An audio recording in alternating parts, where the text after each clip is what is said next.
sports and regional programs here. My question goes to Christian. You said that your personal history and your analysis about what happened in Denmark is very interesting. And you mentioned that you see that there is this kind of political interference going on in Europe, in other parts of Europe too. Can you describe this a little bit more?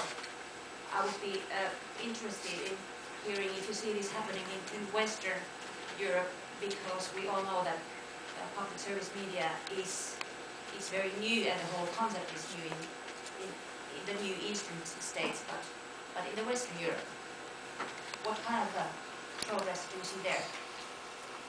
When you say Western Europe, I differentiate between Western Europe and Northwestern Europe, because I mean, just take Greece, Italy, Spain, Portugal, France, you have very, very heavy political influence. Not only on specific programming, but the whole financial situation, the whole governance structure and so on. And that is not surprising. What is actually a bit more scary is what we're seeing also in the northwestern part of Europe. I mean, take the BBC Kelly case. BBC might have made something wrong reporting that, as Kelly did on the Kelly case. But in general, today everybody can see that the general criticism of the BBC towards the government on this weapon of mass destruction and all that was the right invasion. They were really heavily battered. And I have also mentioned the case of Denmark. At that time, during the spring 2003, I traveled a lot and I compared France 1 as a French public television, the ARD in Germany, the SVT in Sweden, and DR and BBC. The interesting thing is that if you put them on a line between being most critical to the war and most positive, the most critical public service channels I saw at that time was the French and German ones. Then came SVT, then came DR, and then came the BBC on the positive side. And actually that's simply mirroring the official policy of their governments. So this is interesting that the two most critical channels are coming from the two European channels, two European nations or countries where the government was most critical, and the two most positive or less critical channels were coming actually from the UK and DR, which was participating in it.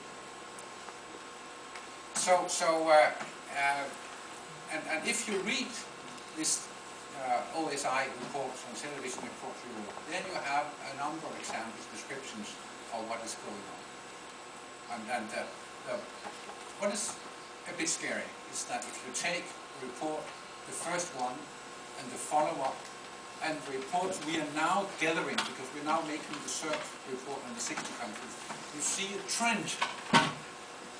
And the trend is going towards more and more influence. And that is the scary thing about it. Hello, I'm now asking English. I was before in politics, I was in the constitutional committee of Finnish Parliament, and now head of the Finnish Film Foundation. And I'm interested in that, especially from our Nordic friends. But now in Finland we have this discussion that should we change the license to this kind of tax or media payment. And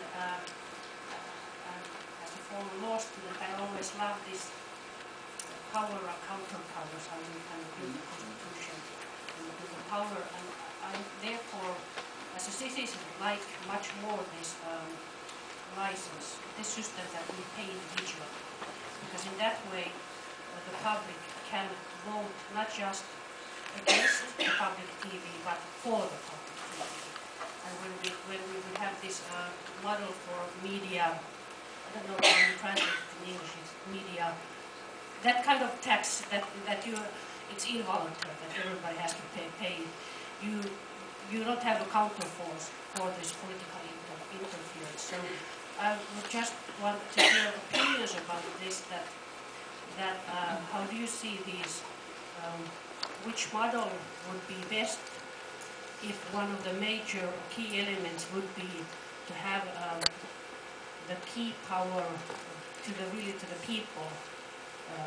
And in Finland our constitution begins, the power belongs to the people, little comma, that is represented by the people who sit in the parliament. So the people in the Finnish constitution only have power for half a sentence, and then comes the comma and it's given away.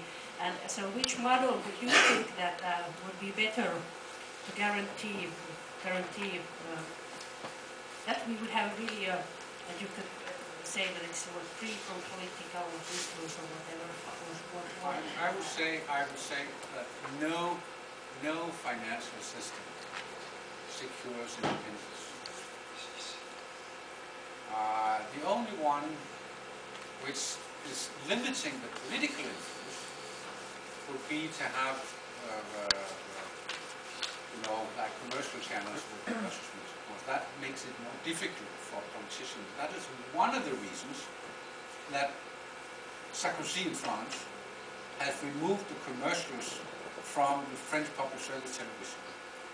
And now it's fully public financed so that government can influence. Of course, that's not the only reason, but one of them. When I say that I can't guarantee, one of the people interviewed in this funding the right hirings I mentioned, this DR program, is the former head of DR News Division, Lisbeth Knudsen, who today is managing director and chief editor of Berlingske Tidende, which is a conservative newspaper in Denmark. But she was the woman mentioned in the letter, in the email from the Minister of Culture as one of the persons responsible of this anti-government. And she explains in the television program that she, during one of the political negotiations in Parliament on the license fee level to DR, was phoned by the Liberal Party's main negotiator and said, if you're not changing this and this and this program you're broadcasting tomorrow, I will see that you get the license fee cuts. So, I mean, and I have had similar conversations with the politicians. So maybe the other panelists also want to comment on this. Yes, I hope so. And so is it the financing by state budget or the finance by the license fee or something equal to that kind of a financing? And